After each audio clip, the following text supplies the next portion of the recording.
You're listening to the Cyberwire Network, powered by N2K.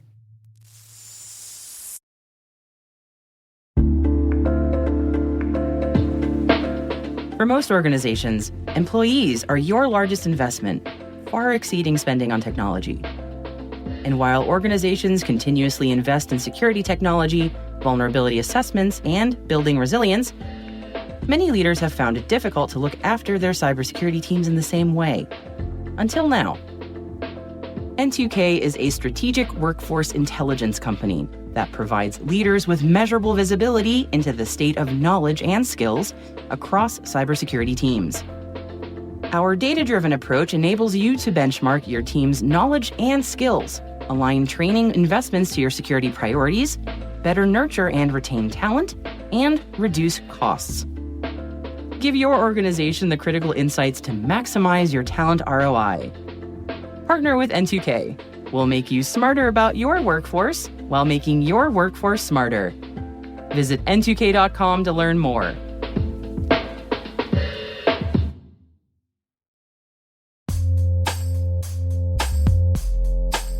Hey everybody, today I want to highlight a name that all of us know well, and that is our sponsor, Splunk. You need to keep operations humming around the clock, but potential disruptions are everywhere. Splunk helps you predict problems and find and fix issues fast so you can reduce risk and ditch downtime.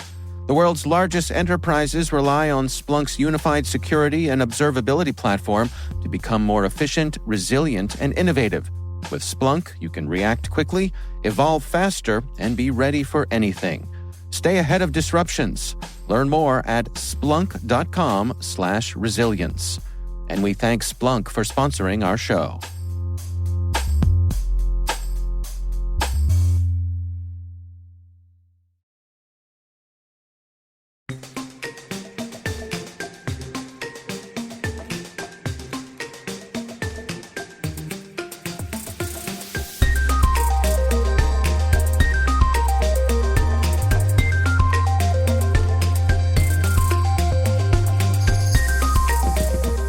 Hello, and welcome back to Cyber Talent Insights on N2K Cyberwire Network.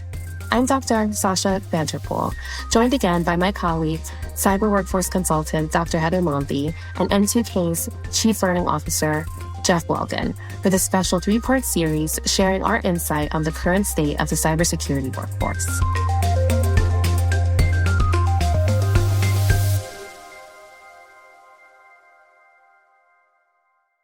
Cyber Talent Insights from N2K Cyberwire will be right back after this. In today's episode, we're going to shift our point of view to provide guidance for those individuals who are entering the field of cybersecurity or perhaps making a transition from one career to another. We will discuss what a market-driven approach to career development means and how professionals can focus on identifying and staying abreast on in-demand and transferable skills to stay relevant in the market.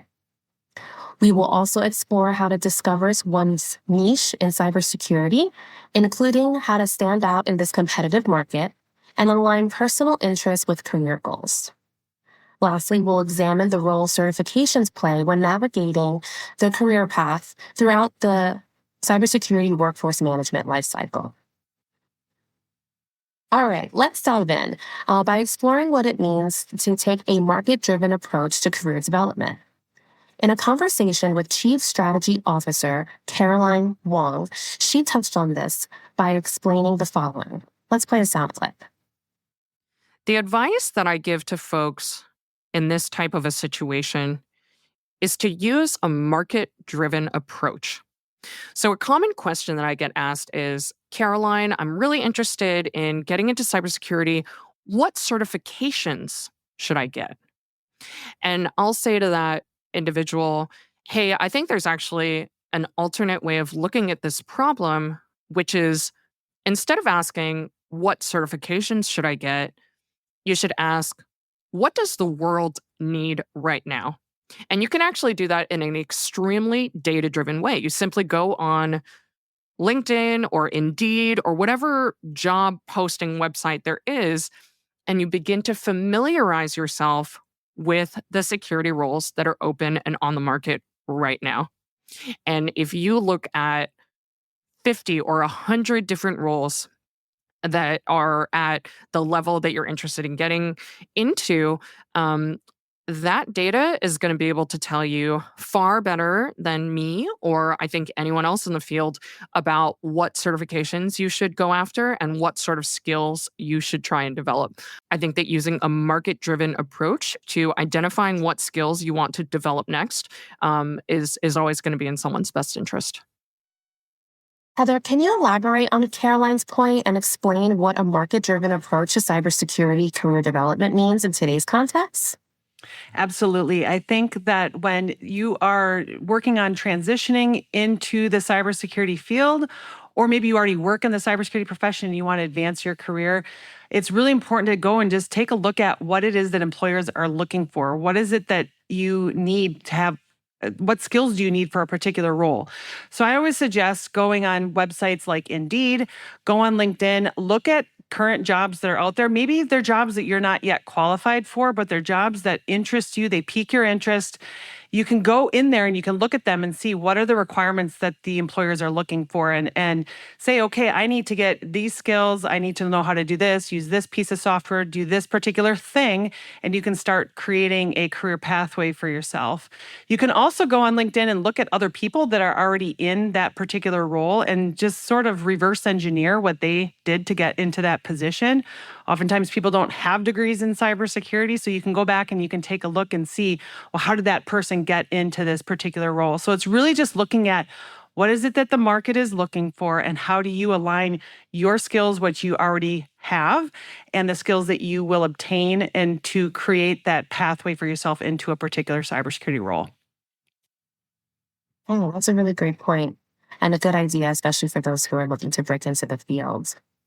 So, Jeff, for those who are like brand new to the field, how would you recommend these, early professionals identify what are the in-demand skills that are needed in cybersecurity?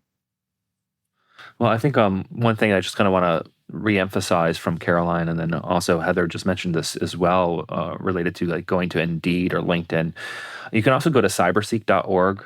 If you're looking at certification specifically, they've done a really good job looking across all the job descriptions or job postings and then listing out what certifications are in demand. So, not every organization is focused on certifications, but certifications certainly do have weight in this industry for a number of other professions or specific companies or agencies you might be looking for a position. So that kind of gives you a good idea of what's kind of in most demand. In addition to that, though, I think one thing that's really important for especially someone kind of coming into the field, one, you want to understand what is being required of those positions and what's being asked. So what is in demand right now? And I think Heather really had a really good approach to getting information on that. But I would add to that and say that you also want to think about what else can you add to the mix. If you think about it like a job being a cocktail, what ingredients can you add to that job description or that position that make you a little bit more unique? So think about, how can you combine some elements of one job description or a high demand skill set and add that to the position to make yourself stand out just a little bit more from other candidates? Sure, yeah, I think that's a great point. And I think definitely, for those who are making that transition, maybe this is their second or third or fourth career, coming into cybersecurity, whether it's from a completely different professional background or just that non-traditional kind of route, they can take advantage of some of the things that you guys mentioned by identifying those skills. But then how would you guys say that once they've identified what the in-demand skills are, the certifications, or kind of what those requirements are when you're looking at the job description, how are they able to identify, okay, these are the skills that I already have and what's transferable? And how do they kind of make that distinction between, okay, let me focus on what I already have, and then how do I prioritize what skills do I need to get further education and training on, to make sure that I'm qualified for the position I'm looking for? I think it's important to recognize that you all have transferable skills. If you have done anything in this world, you have skills. So it doesn't necessarily need to be something that you were paid to do. What I always suggest is just sit down with a notebook, an app on your phone, whatever, and start making a list of things that you already know how to do. And make 50 or 100 items on that list, because you really start getting into that nitty gritty. So do you have project management skills? You have time management skills? Have you, led a group of people from point A to point Z? It doesn't necessarily have to be within cybersecurity or even within tech, but you've done other things in your career. You've done other things through volunteering. You've done other things in this world that are really going to be valuable on the cybersecurity side. And then we add the cybersecurity skills on top of that as sort of the frosting. And I think that if you really sit down and get clear on what it is that you already know how to do, the things that you're good at, and maybe even asking other people around you, because sometimes you don't always see. Sometimes you take your own skills for granted, and you can start to see where you might be able to really stand out in the cybersecurity profession, that you're really good at this thing. And now let's add that cybersecurity layer on top of that. And that can really help you figure out where you might fall within this industry. I think I'll just kind of add to that. Heather, you were sharing with us just the other day about a really cool story about a yoga instructor that was looking to get in the field, and how you were advising her on, how she could think about her skill sets to make it more relevant to the cybersecurity industry. And I think you kind of alluded to some of that in your response just now. But I think one of the things that's really important maybe for someone like that who's kind of making a really hard shift or transition from what seems like a pretty unrelated field into this more technical field, good advice would be also talk to someone in that field to talk about your experiences and work with them on how do you frame that in a way that starts communicating in the lens or the perspective of cybersecurity, like those leadership skills, those professional skills, those communication skills. How can you talk about it in a way when you're kind of coming from what seems like a pretty unrelated field, and make it more relevant context for a cyber position? I think it was really cool advice that you shared with us the other day. I think that just to give the audience some clarity on that. So the conversation that we had was around, I've worked with a lot of people over the years that are transitioning their career into some sort of tech industry. In this case, specifically cybersecurity. This woman was a yoga instructor, and she was trying to transition into a cybersecurity career. And she really needed some guidance on that. And she felt like she didn't necessarily have any sort of related background at all, because she didn't have the tech experience that we oftentimes hear that people need to have to get into cybersecurity. And so what I said to her was just what I said earlier is the same thing. Just sit down and think about all the things that you've done in your role as a yoga instructor, and think about how you have worked with people of all different kinds of abilities, all different kinds of backgrounds. You're able to lead a large group of people to an end goal that you can, being a yoga instructor, sometimes you work with people that are in an emotional state, that you've got a lot of really good people skills that are very much needed in the cybersecurity profession. So that can be something that she can use to really make herself stand out from other candidates, is that she's got this really great experience working with all different kinds of people and all different backgrounds and all different, points in their lives, that she can bring that into cybersecurity. So I think that we often hear times that everybody needs to have a tech background to get into cybersecurity. And while I do agree with that mostly, I do know that there are many roles within cybersecurity that you can sort of pivot into them from something completely unrelated. You might do this complete 180 in your career. And that there's really sort of that path of least resistance into that career in cyber, is taking that thing that you already know how to do, that industry that you've already got some experience in, and adding cybersecurity on top of it. And I talk about that too with, if you're a nurse, or, you're working in some other highly regulated industry, you've already got that experience understanding things like HIPAA and some of the compliance things, and, all the things that go into the healthcare setting. If you're a nurse, it's very easy to make that transition then into healthcare cybersecurity, because you've already got that industry knowledge. You understand how things are supposed to work. You understand some of the compliance things. There's a lot of really good skills that people have that they might not recognize are very relevant towards a career in cybersecurity. Yeah, I think those are really great points. And I think that, a lot of the times we'll see somebody who, like you said, kind of chooses that path of least resistance and it's like, okay, I'm going to stay in an environment that's familiar to me and that's totally fine. Or I'm going to do something completely different. That's okay too. I think a lot of the times, we do think about like those power skills, people skills, employability skills. It goes by so many different terms. Some of those soft skills.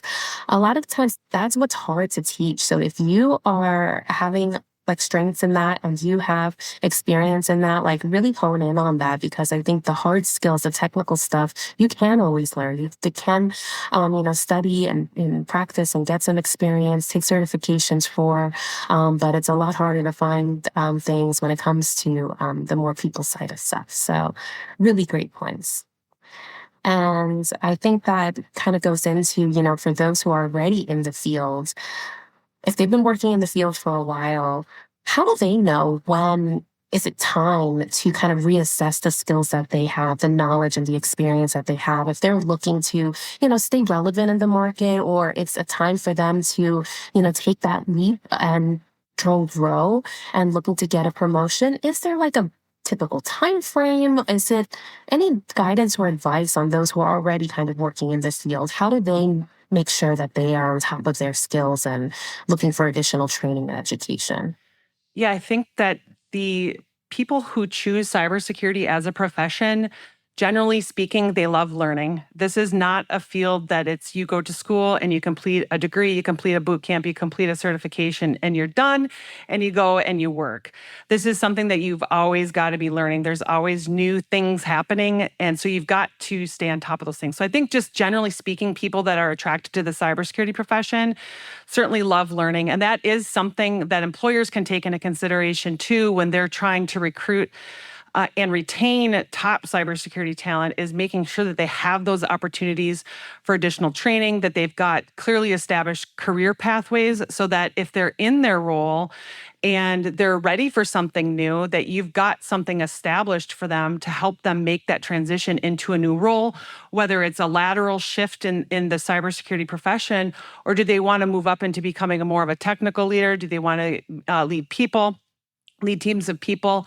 And so you've got to, if you've got those things in place, that's really going to help make your cybersecurity team happy and want to stick around. That, like I said earlier, we're a group of people that just love learning. And so if I'm looking at this from the individual perspective, if I'm somebody who's in a role and I just kind of feel like I'm ready for something new, you kind of feel like you got a good handle on what it is that you're doing now, is to just, I'm one of those, like, I listen to podcasts like this one, get on, YouTube, social media, look at some of the people, what people are saying about where the industry is going, and try to find something that really kind of piques your interest, that maybe you can combine it with, a hobby or something. And I'll give you an example. I'm very into aviation, and, drone security is a hot topic right now. So I've really just been digging deep into learning all about drone security. So I think that if you've been in this profession for any length of time, that you've got to keep your skills up to date. Try to figure out what are some things that, really pique your interest. You can also go, like Jeff mentioned earlier, go to CyberSeek, and you can see the different certifications, the different job postings, and it'll show you sort of what's in high demand for particular employers. So you can go and look and say, oh, I didn't even know that certification existed, and you can go and you can start working towards that particular certification. So I really think it's just recognizing, from an individual's perspective, that you want to be learning things that are interesting to you, that you feel are contributing to helping to solve problems in society, that you're contributing to a larger vision. And then from the employer perspective is, recognizing that in cybersecurity professionals that, we don't necessarily want to stay in the same role for 3, 5, 7 years. It's, we want those growth opportunities. So making sure that you have those in place for your team. I'll just put it this way. I mean, I like analogies, and I find that a lot of people in this industry like analogies. So I'll use analogy to try to describe my answer to how often you should be like evaluating yourself. If you're in this profession, you should kind of view it as though you're driving a car. And when you're driving a car, you're constantly scanning the environment. You're looking for, other cars around you, or is there going to be a deer that runs across the road?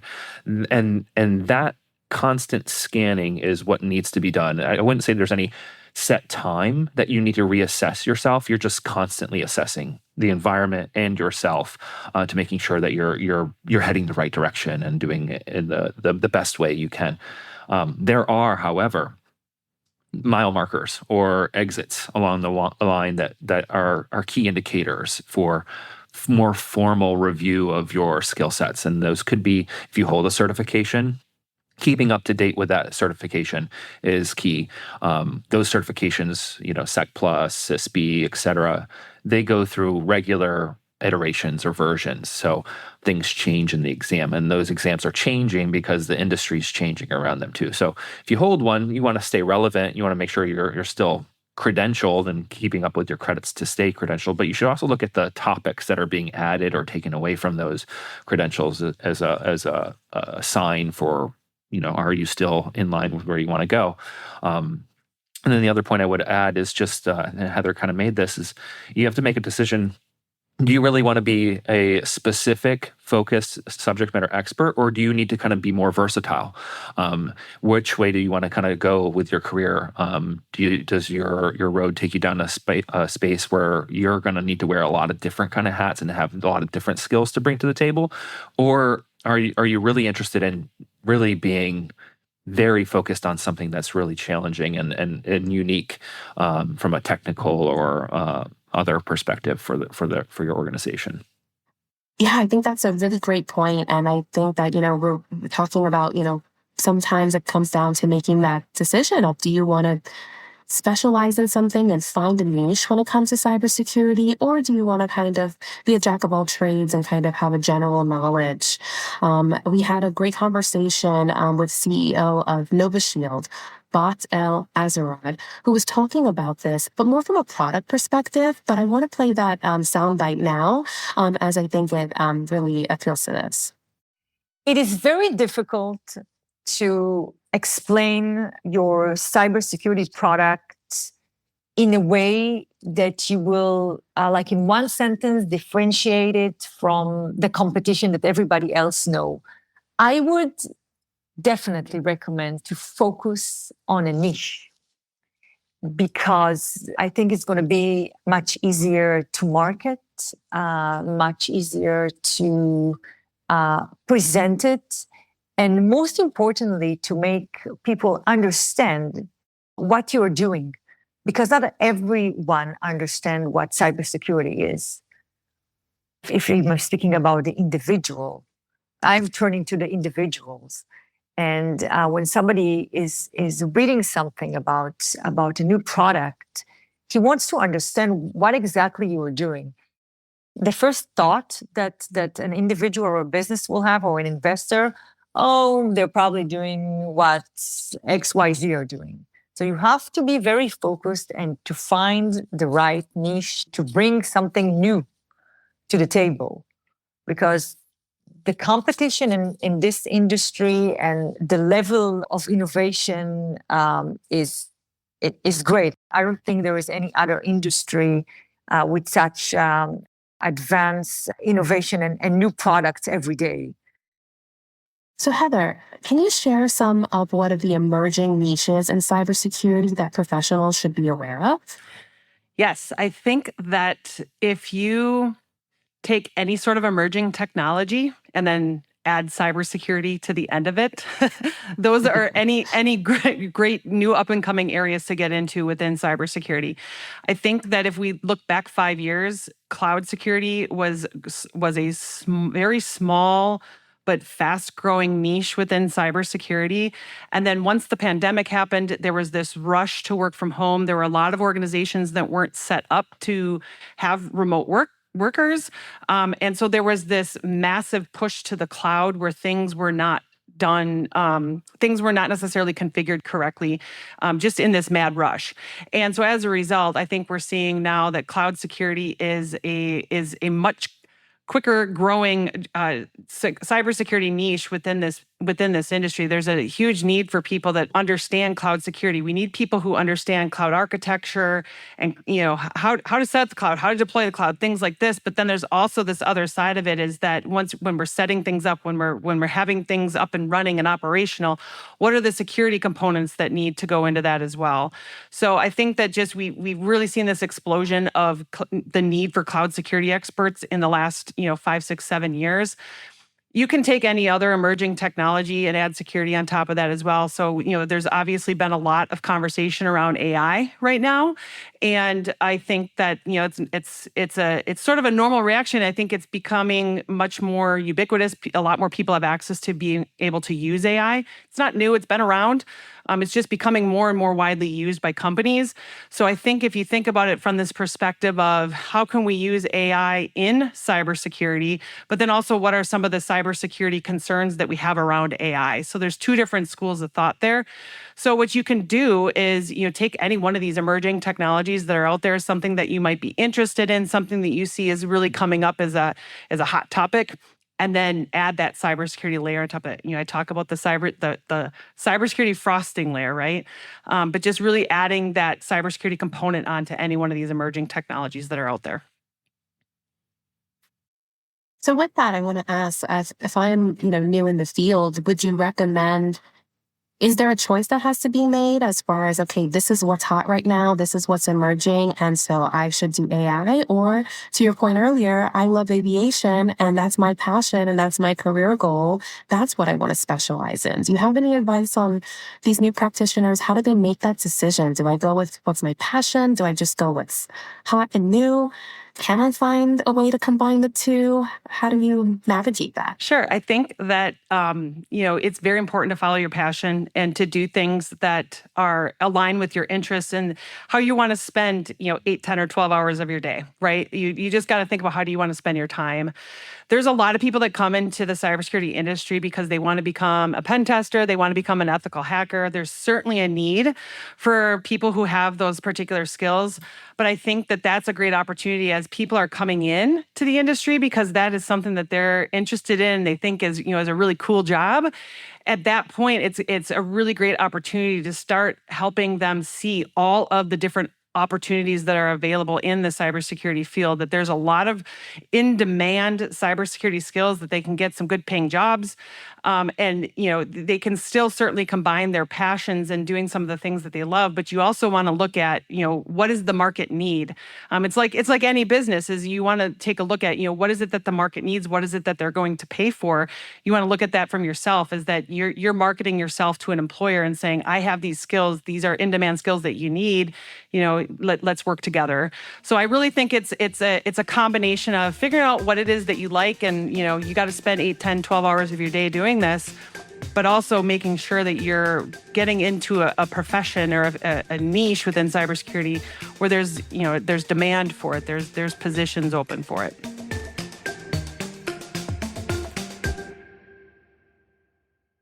Cyber Talent Insights from N2K Cyberwire. We'll be right back after this.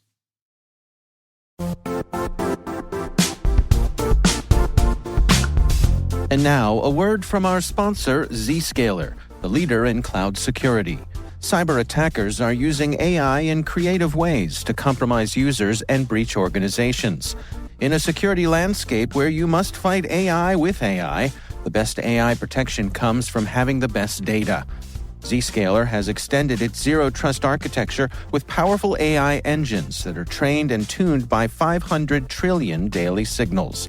Learn more about Zscaler Zero Trust Plus AI to prevent ransomware and AI attacks. Experience your world secured. Visit zscaler.com/zerotrustai.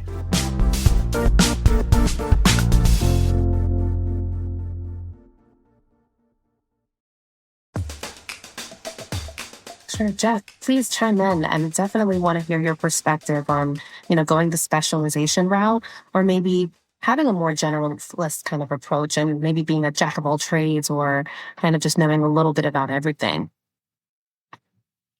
Yeah, I think I think both are important, and it's on us as individuals to kind of figure out what we want to do and what's needed in the market, and kind of make those decisions for ourselves.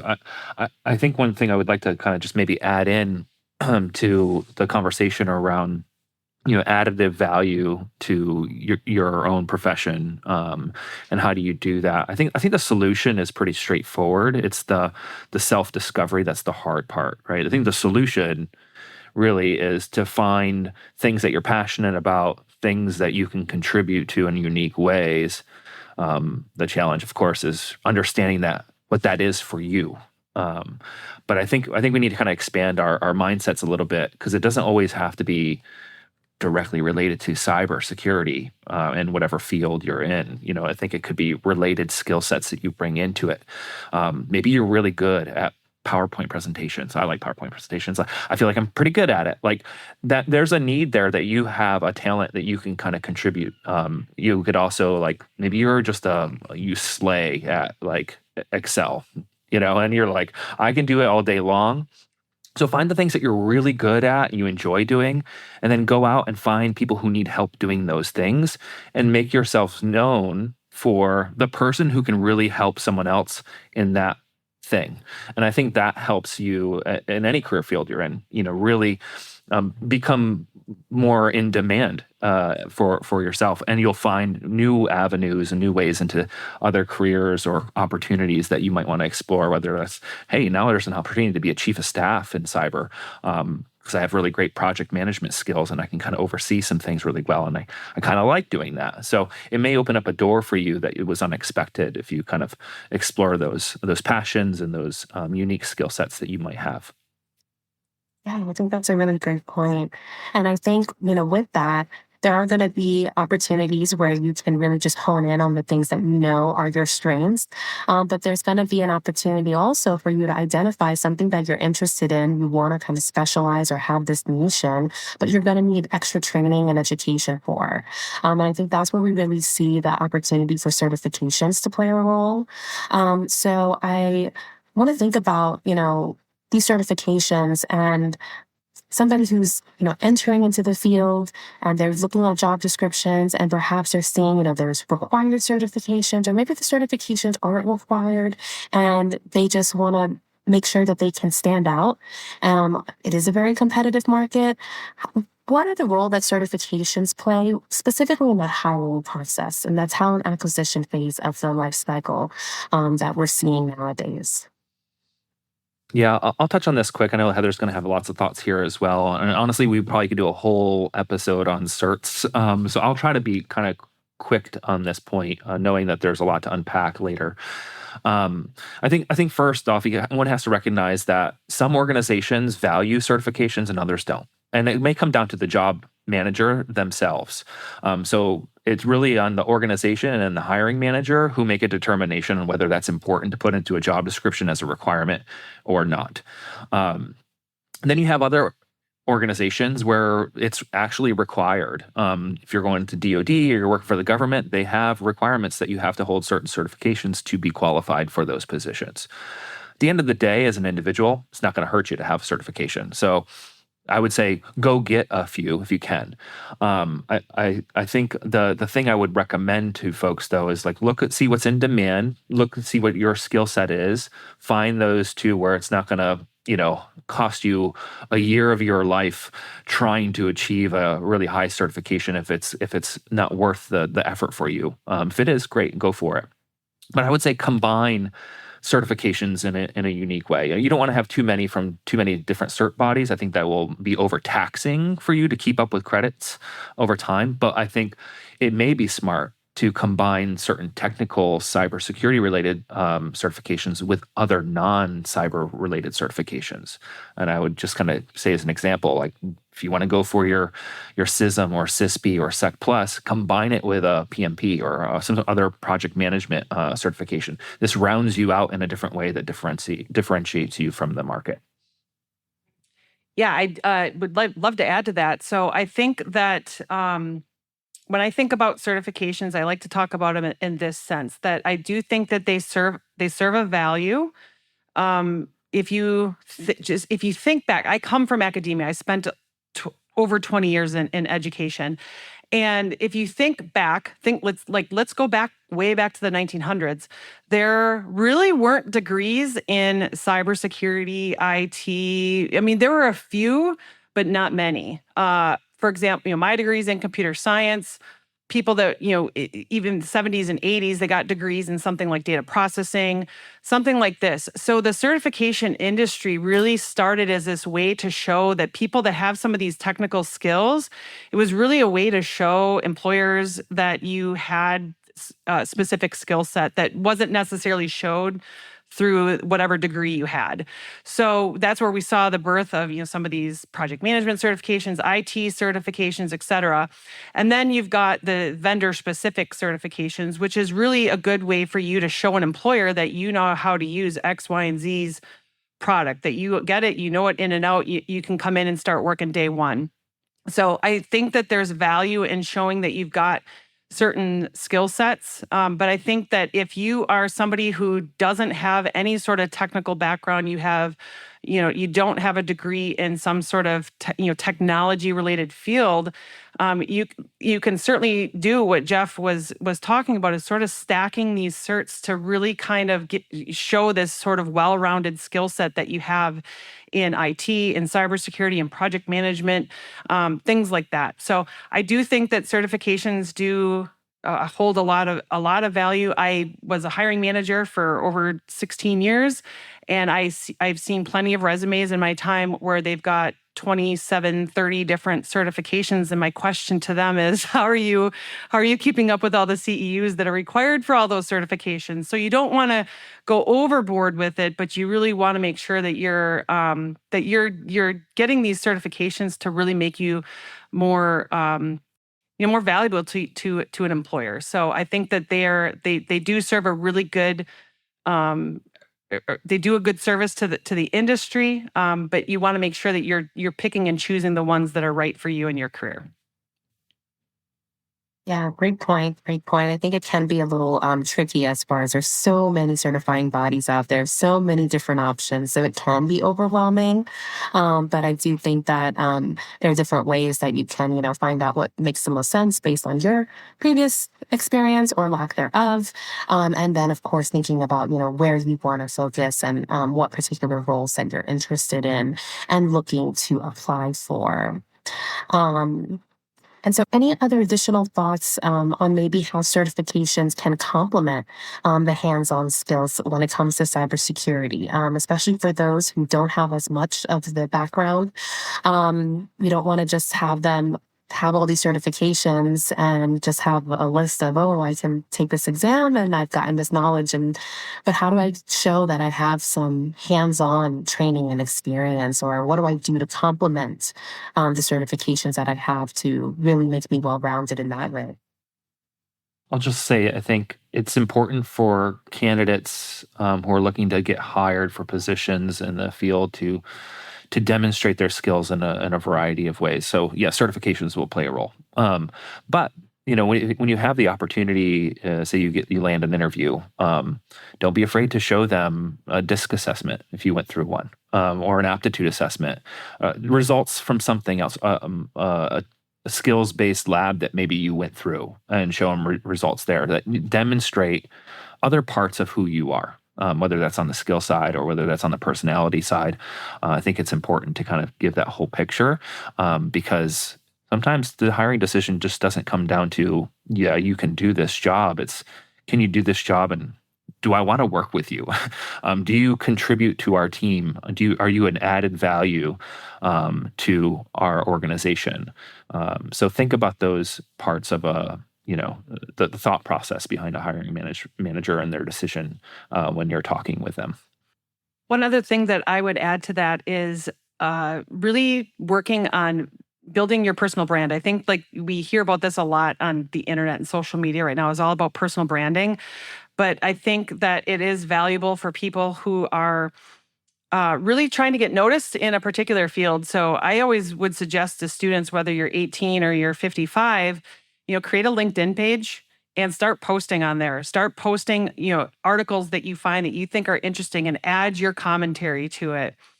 Share some of these things that you're learning. Create a blog and start writing about some of the things that you've done in your classes, in your training, in the stuff that you're doing on your own to help supplement your own learning. Creating videos is showing this is what I did. And then when you come to an interview, like Jeff said, I really like his point about, bringing the results from a DISC assessment or some sort of aptitude test, but then also bring some of these things that you've been doing and show an employer saying, here's a project that I did, whether it was in school or something that you did on your own, or maybe you volunteered for a nonprofit that's near and dear to your heart. This is a thing that you did. And you can really show that you are you're doing sort of the theoretical learning, but you're also doing the hands-on learning as well. So I think that there's an opportunity there for you to, especially if it's your first job, oftentimes it's hard to get that first job to get that hands-on experience. But if you're doing some of these things outside of an employer, you can use these as sort of artifacts to bring with you to job interviews. Absolutely. I think that's really great advice for new and early practitioners. And I think it kind of really ties in and does a good job concluding kind of all that we touched upon, because just like you mentioned, kind of building that personal brand, you can do so by utilizing market-driven, skill development, how to identify what niche you want to focus on, and how to strategically take certifications to make sure that they are a qualified candidate trying to enter into the field. So I think that is really great advice. Any other, insights, guidance that Jeff or Heather, you would like to provide to our listeners as we wrap up?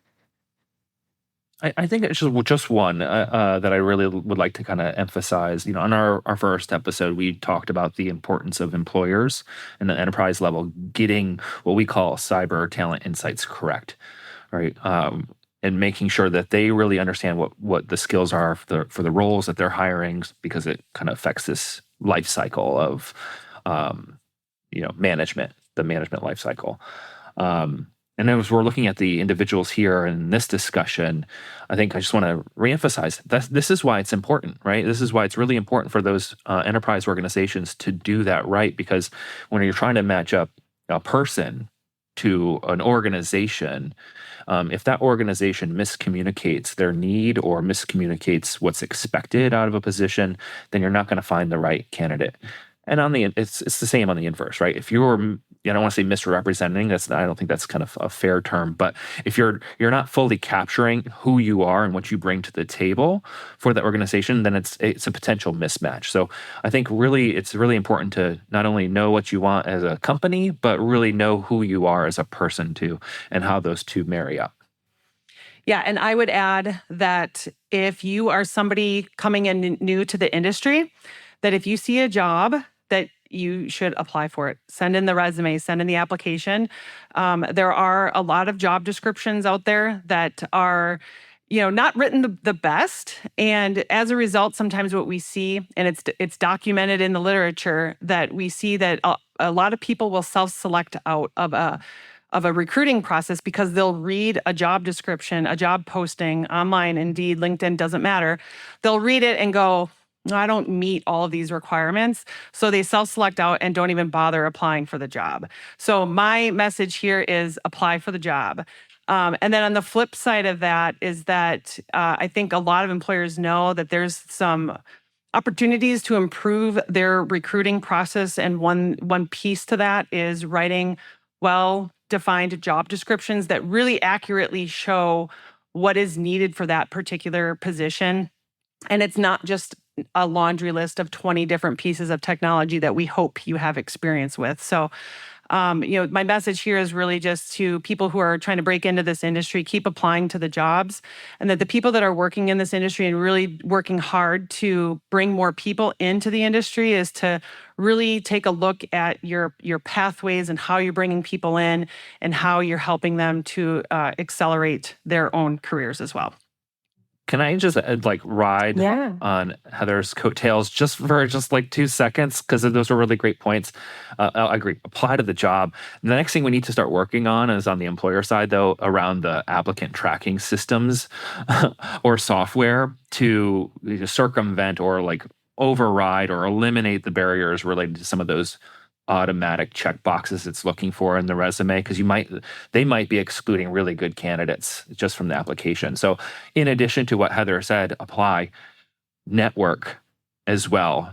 Find somebody who knows somebody at the organization you're looking to go to, or work your networking channels to land you the position you want, because sometimes that'll actually get you around the ATS compliance box checking process that happens on the back end before human eyes actually set eyes on your resume. So definitely do Yes, that I too. actually have a friend who she's an IT consultant, and she applied for 2 jobs she's well more than qualified for, and within 30 seconds, she got an auto decline. So she called me and said, what can I do to get around this? And that's exactly the advice I gave her, was get on LinkedIn, see if you can find the recruiter, start doing some networking, try to find those actual people, because she's well more than qualified for those positions and was declined within 30 seconds.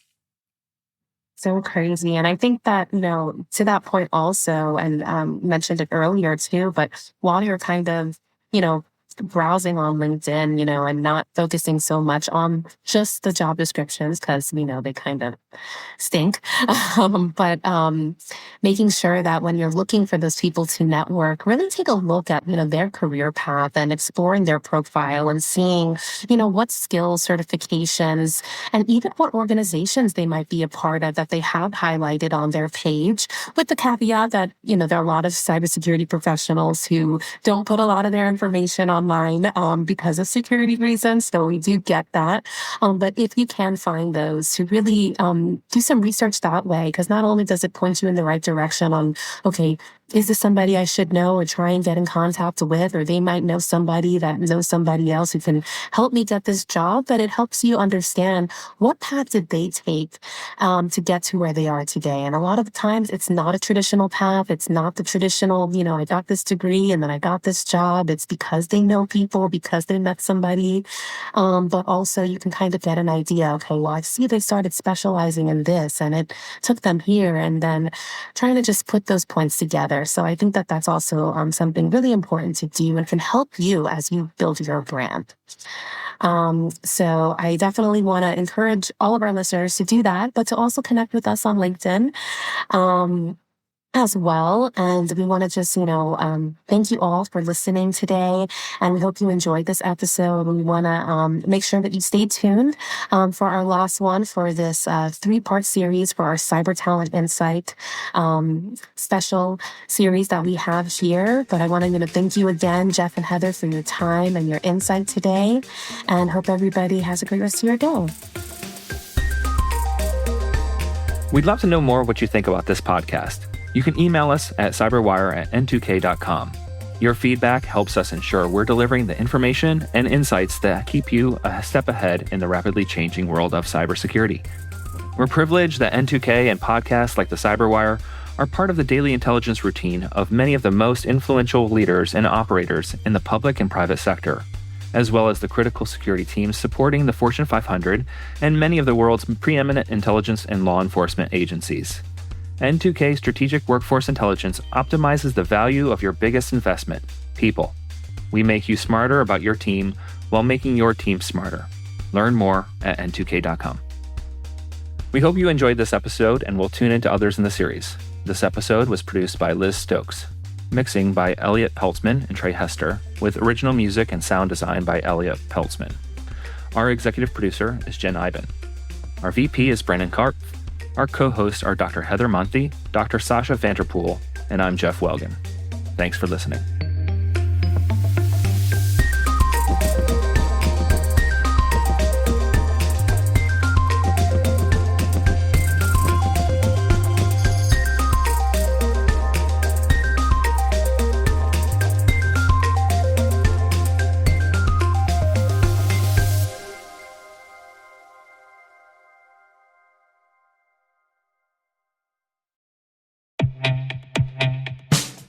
In the complex world of enterprise identity, securing legacy web apps at scale can be daunting.